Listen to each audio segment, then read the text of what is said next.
Anak, nakita mo yung trend sa TikTok? Gawin natin. Hindi naman kita tatay. Anak, wag kang basta sa tatay mo. Hindi ko naman talaga siya tatay ah. Aba, wala kang respeto. Tama na, okay lang. Nak, anong gusto mo sa birthday mo? iPad. Gusto ko ng iPad. Mahal ba yun, anak? Walang budget si tatay eh. Alam mo naman, tagirap ngayon. Eh di wag mo bilhin kung di mo kaya. Teka anak. Happy birthday anak. Ano yan?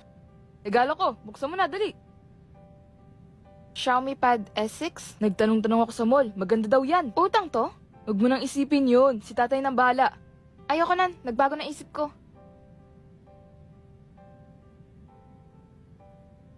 Sa graduation po, isang magulang lang daw pwede. Ma, ikaw nakasama ko. Sige na ma, may trabaho din ako ng araw na yan eh. Hi tita, congrats po. Hindi niyo po kasama si tito? Isang magulang lang daw pwede eh. Ha? Hindi po, pwede po dalawang magulang. Sino po nagsabi?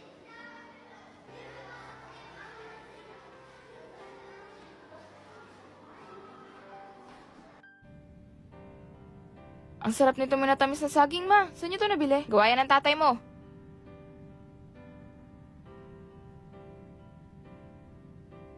Gumawa ka na naman ng minatamis na saging. Puno na yung ref natin pa. Gusto ng anak natin eh. Baka biglang hanapin. Sinong anak? Walang taste yung anak mong yun kung ganun. Sobrang tamis ng gawa mo.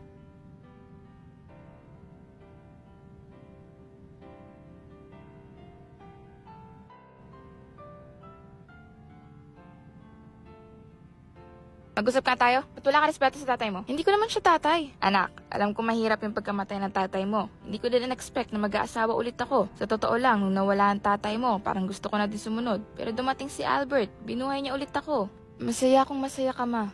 Talaga ba? Nagpaalam ako sa'yo bago ko siya pakasalan. Okay naman sa'yo, di ba? Ano nangyari? Nagpapanggap ka lang ba? Kasi kung hindi mo talaga gusto, hihiwalayan ko siya. Hindi na yun kailangan, ma. Hindi. Ikaw ang pinaka-importante sa akin. Kung hindi ka komportable, wag